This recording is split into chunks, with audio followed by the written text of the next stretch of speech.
to me, Aries, hi my loves, and thanks for coming through. I am Star. Of course, this is the ascendstar Tarot, and this is going to be for all of our sun, moon, rising, Venus, Mercury, however it is that you identify with Aries. This is going to be the reading for you. Keep in mind that time is fluid, although this is intended for the third week of June. It could resonate anytime throughout June, anytime throughout Cancer season. So take what resonates with you, leave what does not. This is a general reading.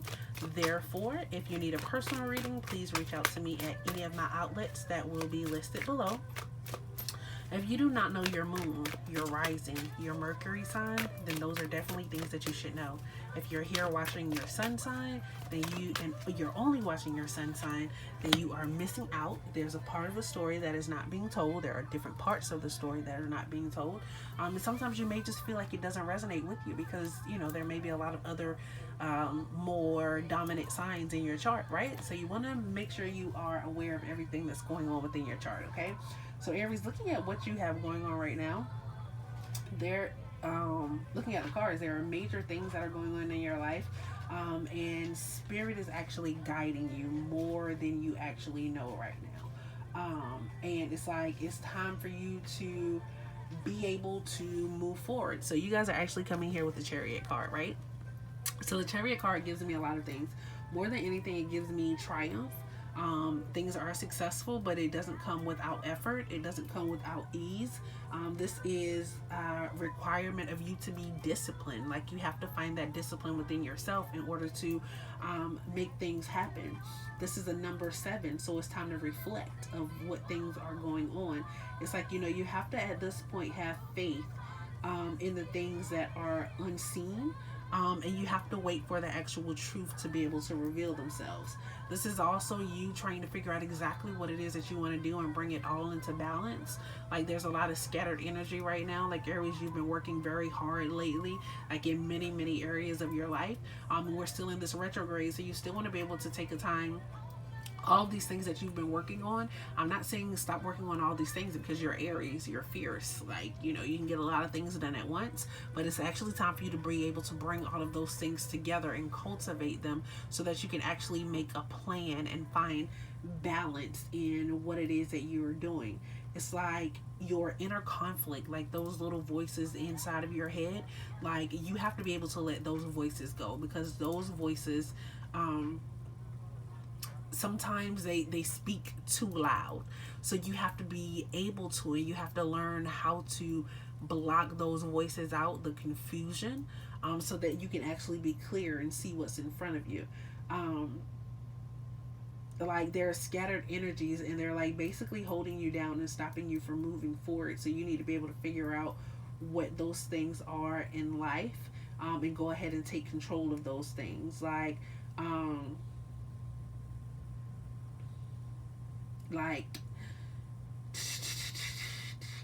some of you may also be traveling this week, so just be careful. Like, you know, if you've been doing a lot of stuff, you may like if you've been focusing a lot on business, if you've been focusing a lot on work, if you've been focusing a lot on love, like sometimes when we travel we're not able to actually do the things and get the things done that we need to get done.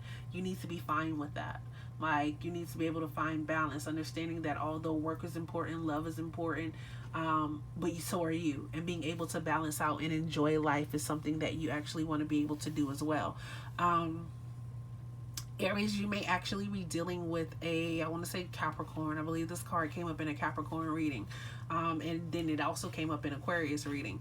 Well, the ship sailing with the moon in the background, that also came up in the Aquarius reading. So it's like,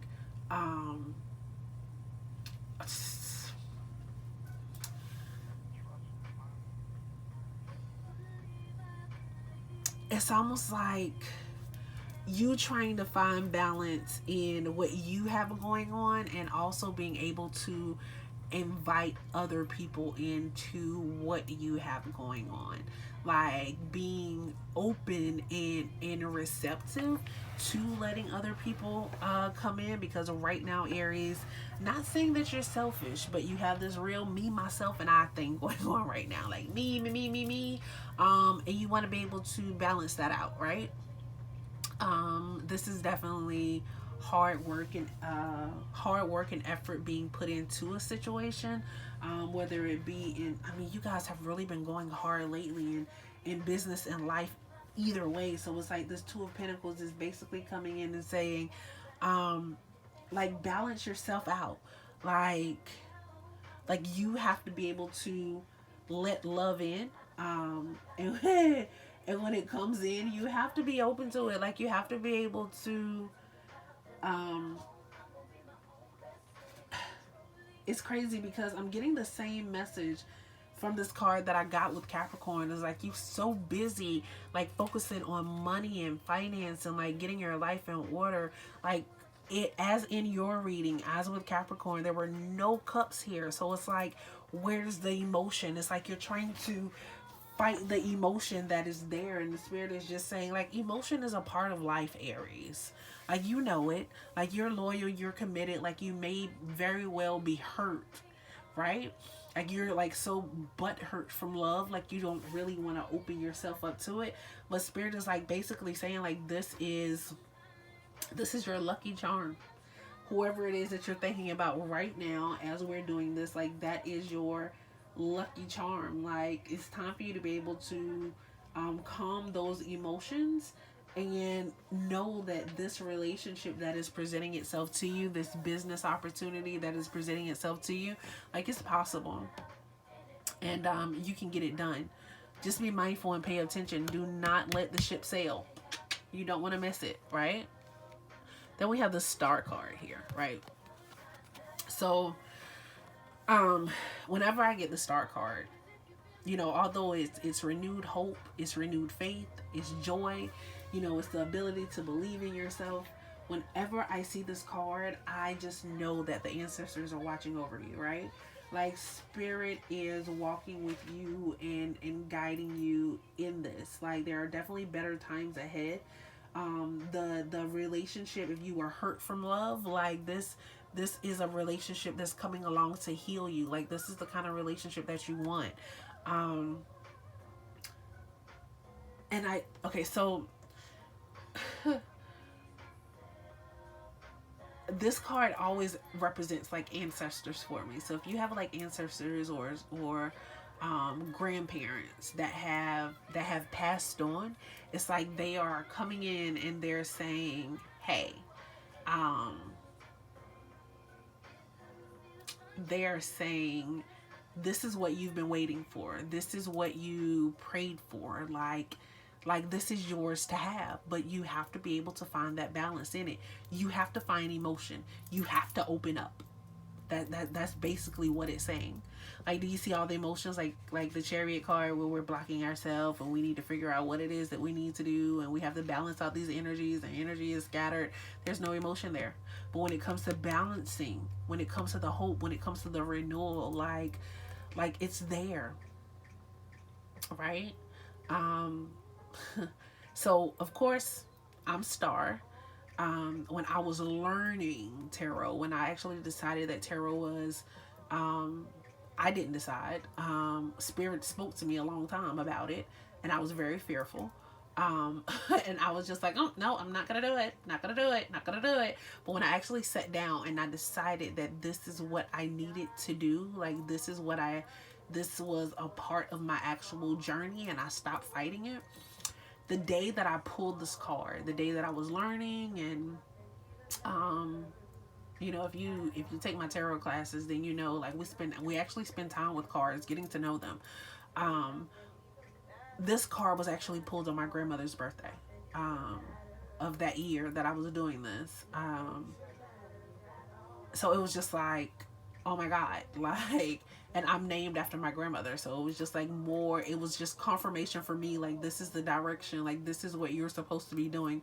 So it's just like, as the card came to me, as a representation of my ancestor, my grandmother, my namesake, hope, peace, growth, you know, like who I pray to, then that's the same way that I give you the energy, like, and that's the same energy of the actual card itself. Like, this is hope renewed. Like, this is healed emotions. This is harmony and balance in physical and emotions, and knowing that better times are coming ahead.